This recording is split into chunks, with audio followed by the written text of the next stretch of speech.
Hi mga friendship! Tara, samahan niyo akong gumawa ng prosperity bowl.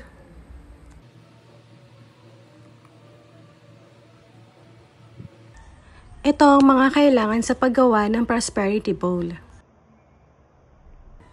Isang malaking bowl, pwedeng glass, pwedeng wooden or plastic. Kailangan din ng bigas, kahit anong kulay ay pwede. Bulak or cotton balls or cotton pad. 9 pieces ng laurel leaves. Isang pirasong orange. Pulang ribbon or pulang panali. Kailangan din ng chocolate, etong gold coin chocolates, 12 piraso.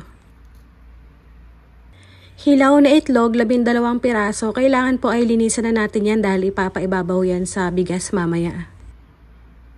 Kailangan din natin ng angpaw, 3 piraso, pulang angpaw.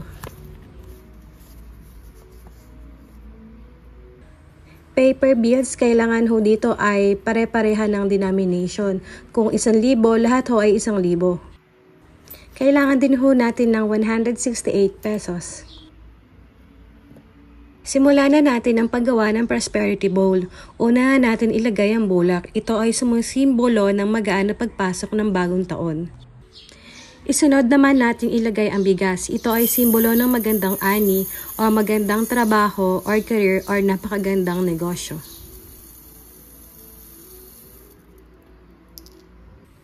Ayusin natin ang bigas, pantayin natin. At siguraduhin po na hindi umaapaw ang bigas sa bowl dahil meron pa tayong mga ilalagay dyan.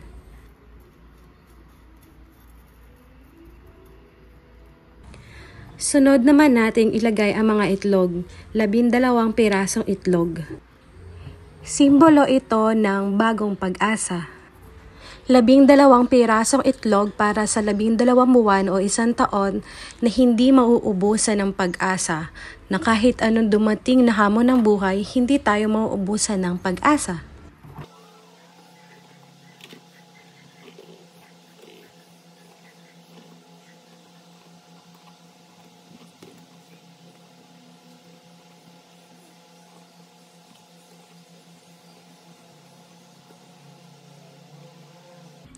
Sunod naman ay ilalagay natin ang 12 piraso ng gold coin chocolates sa pagitan ng mga itlog.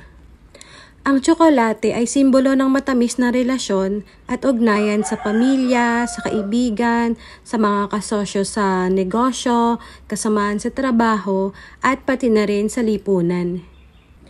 Ang gintong kulay naman na pambalot ng tsokolate ay simbolo ng pag-unlad.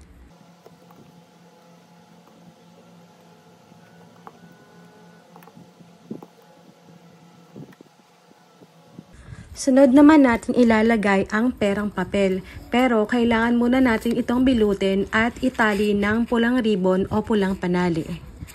Ayon sa napanood ko, kailangan ay pare-parehas ng denomination. Kung ang gagamitin mo na perang papel ay 100 pesos, kailangan 100 pesos lahat. At may bilang din ang perang papel na gagamitin natin para dito sa prosperity bowl.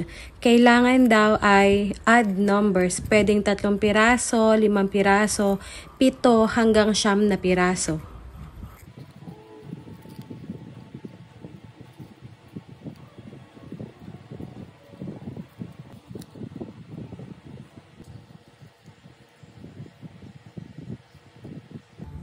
Sa paglalagay naman nito mga perang papel ay kailangang nasa loob ito ng mga itlog.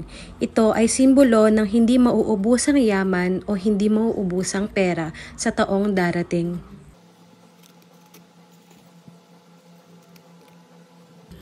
Sunod naman ay ilalagay natin itong mga laurel leaves, 9 na piraso ng laurel leaves.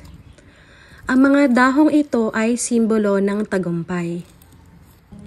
Kung nakapanood na kayo ng mga movies nung araw na mayroong mga lumang patimpalak, kadalasan sa mga nananalo or nagtatagumpay sa mga patimpalak na yon ay naglalagay sila ng mga koronang merong laurel leaves. Ibig sabihin nun sila ay nagtagumpay. Sunod naman ay itong 3 angpaw na simbolo ng madaming oportunidad na padating. Kailangan din natin ng tatlong set ng 168 pesos. Ibig sabihin nito ay fortune all the way or walang humpay na pagdating ng blessings.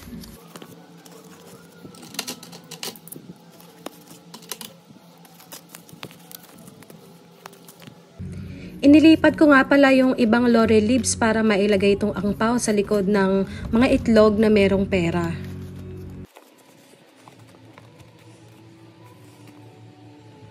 Lastly, isang piraso ng orange. Sa feng shui, pinaniniwalaan na ang prutas na ito ay nagdadala ng good luck at happiness. Salamat sa panonood and Happy New Year!